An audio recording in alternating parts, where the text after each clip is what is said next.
বাক্সা জিলাৰ শালবাৰী মহকুমাৰ অন্তৰ্গত হাঁহচৰাৰ মুংখলং পথাৰত দুদিনীয়া কাৰ্যসূচীৰে অনুষ্ঠিত হোৱা বড়ো আন্দোলনত নিহত 11জনীয়া BLT সদস্যৰ মৃত্যুৰ 25 সংখ্যক তথা স্মৃতি দিৱসৰ ৰূপালী জয়ন্তী বৰ্ষৰ আজি সামৰণি পৰে। উল্লেখ্য যে 2000 চনৰ 11 ডিচেম্বৰত হাঁহচৰাত দুৰ্বৃত্তৰ আক্ৰমণত মৃত্যু হৈছিল 11গৰাকী BLT সদস্যৰ।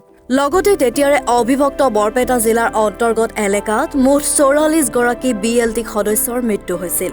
এই স্মৃতি দিৱসৰ ৰূপালী জয়ন্তী বৰ্ষৰ কাৰ্যসূচীৰ অংশ হিচাপে আজি পুৱা পতাকা উত্তোলন, শ্বহীদ তৰ্পণ আদি কাৰ্যসূচীৰ পিছত মুকলি সভা অনুষ্ঠিত হয়। আজিৰ কাৰ্যসূচীত BTCৰ জনস্বাস্থ্য হস্ততাঁত আৰু বস্ত্ৰশিল্প বিভাগৰ কাৰ্যবাহী সদস্য বেগম আখতাৰা, BTCৰ খালবাৰী পৰিষদীয় সমষ্টিৰ পৰিষদ দিগন্ত গয়াৰীকে আদি কৰি কেইবাগৰাকীও বিশিষ্ট ব্যক্তিয়ে অংশগ্ৰহণ কৰে। আজিৰ কাৰ্যসূচী আমাৰ বিগত যি বড়ো এজিটেশ্যন বড়োলেণ্ডৰ যি আন্দোলন আছিলে BLTৰ নেতৃত্বত, সেই আন্দোলনত 2000 চনৰ আজিৰ তাৰিখত 11 ডিচেম্বৰত আমাৰ 11জন BLT সদস্য শত্ৰুৰ গুলীত নিহত হৈছিলে আৰু তেওঁলোকৰ যিটো মৃত্যুদেহ আমি মুংখলং পথাৰ আমাৰ হাঁহচৰা চেৰিকালচাৰৰ ওচৰত তাত আমি কবৰস্থ কৰিছিলোঁ। আৰু সেই দিনৰ পৰাই আমি BLT শ্বহীদসকলৰ, তেতিয়া আমাৰ আনডিভাইডেড বৰপেটা জিলা আছিলে, আনডিভাইডেড বৰপেটা জিলাত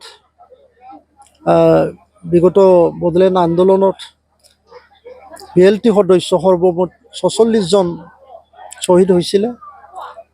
আটাইবোৰ শ্বহীদ আমি একেলগে 11 ডিচেম্বৰত স্মৃতি কৰোঁ আৰু প্ৰতি বছৰে পালি আজি আমি ৰূপালী জয়ন্তী 25 বছৰ বৰ্ষত উপস্থিত হৈছোঁহি। এইবেলি আমি দুদিনীয়া কাৰ্যসূচী লৈ পালন কৰিছিলোঁ যোৱাকালিৰ পৰা। যোৱাকালি আমি আমাৰ যুৱ চামক উদগনি দিয়াৰ উদ্দেশ্যে এই দিনটোৰ লগত সংগতি ৰাখি আমাৰ যিটো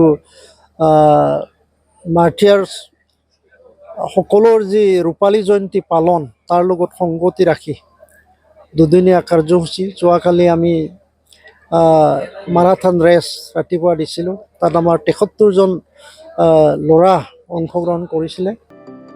বাক্সাৰ পৰা মানৱ কলিতা ৰিপৰ্ট, এনি ভাৰত 24।